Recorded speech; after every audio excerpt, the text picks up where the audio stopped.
Bonjour à tous, que Dieu vous bénisse. Moi c'est Mathieu Roussalino, je suis serviteur de Dieu et je vais vous expliquer aujourd'hui comment j'ai rencontré le Seigneur Jésus-Christ. Quelle est mon expérience en fait? Eh bien moi j'ai toujours grandi dans ce contexte-là de réunions, de conventions, de missions l'été, les chapiteaux et puis écouter des cantiques, tout ça, j'ai toujours connu ça.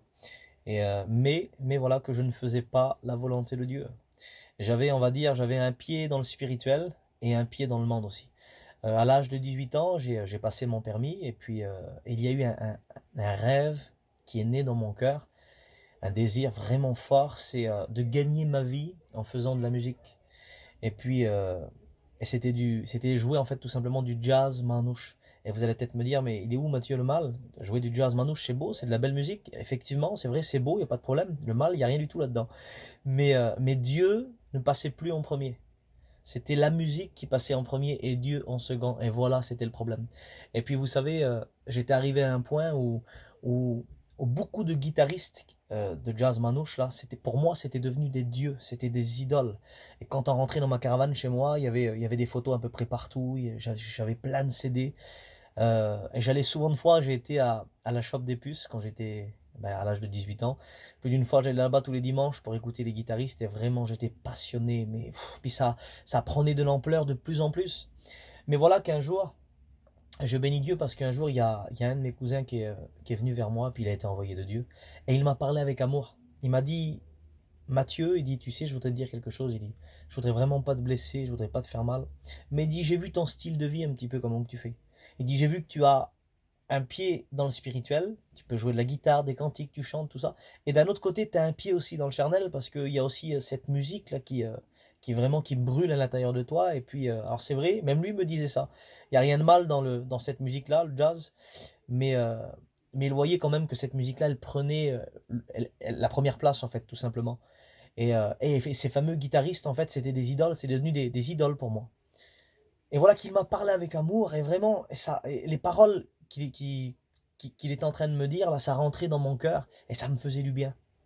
Et puis, je me suis mis chez moi. J'ai vraiment ressenti une tristesse. Il semblerait comme si que le Saint-Esprit était attristé. Et je me suis mis chez moi et puis j'ai prié le Seigneur. Je dis, Seigneur, je vois que je suis allé trop loin. Je dis vraiment, j'ai fait passer la musique en premier et toi en second et je te demande pardon. Et je me suis repenti devant Dieu et je dis Dieu, je dis j'ai besoin moi d'une délivrance. Voilà ce que j'ai besoin. J'ai rien besoin d'autre. J'ai besoin simplement d'une délivrance parce que pour moi je vous dis c'était ma vie. C'était en moi. C'était vraiment quelque chose de puissant, de fort. Et je sentais qu'après c'était pas normal. Après en vérité c'était beaucoup trop fort. Et là, donc j'ai prié, j'ai adressé cette prière, j'ai dit Seigneur, délivre-moi tout simplement. Je dis que ces chaînes puissent bien partir de ma vie et que je me concentre pleinement sur toi, que je m'investis pleinement bien sur toi. Et puis, euh, et puis j'ai fait un rêve, et dans ce rêve-là, j'étais devant ma caravane et puis il y avait plusieurs guitaristes, plusieurs musiciens devant moi qui étaient dans ce monde, qui n'étaient pas chrétiens, hein, qui n'avaient pas accepté le Christ. Et puis Dieu me montrait à combien que ces personnes-là ne lui étaient pas agréables. Ces personnes-là, eh bien, n'étaient pas, eh bien, comme le cœur de Dieu le voulait. Et puis dans ce rêve-là, comme si que Dieu me faisait montrer, c'est pas possible que c'est ça la vie du monde. C'est ça de ne pas appartenir à Dieu. Seigneur, et puis il y avait comme je sais pas, comme un dégoût de la vie du monde. Alors moi je parle de la musique, mais bien sûr, il y a plein de personnes, eh bien, je sais pas, il y a plein de passions, il y a plein de choses, eh bien, qui peuvent nous cacher la face de Dieu. Et, euh, et donc, dès que je me suis réveillé, j'ai compris. Et j'ai ressenti vraiment quelque chose me quitter. Et, et bien sûr, comment je pourrais vous dire, moi, ça a demandé un petit bout de temps, dans le sens où j'ai senti la main de Dieu agir dans ma vie, mais il fallait ma propre part à moi, en fait. Il fallait que moi aussi je fasse des efforts, fallait que je me débarrasse de certaines choses dans ma vie pour lui être agréable. Et je l'ai fait tout doucement, tout doucement, tout doucement, je l'ai fait jusqu'à un moment où réellement, pleinement, je me suis investi pour Dieu. Et puis, bien, les talents que Dieu m'a donnés, de jouer de la guitare, de composer, de chanter aussi, eh ben, je les ai mis au service de Dieu. Et aujourd'hui, eh bien, comme je vous ai dit, je suis serviteur de Dieu.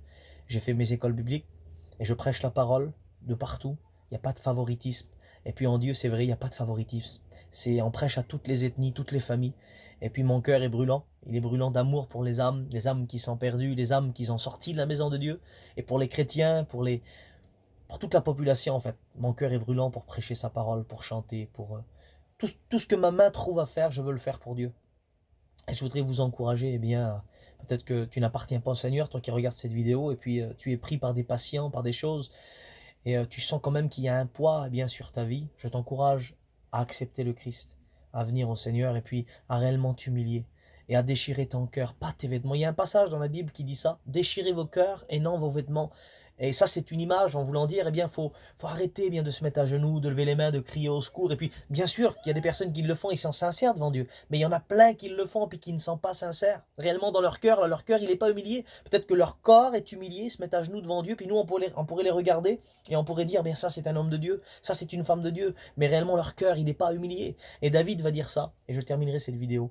L'homme de Dieu, David, il va dire Dieu ne prend pas plaisir aux sacrifices, aux holocaustes. Il dit les sacrifices qui lui sont agréables, c'est un esprit brisé, un cœur contrit.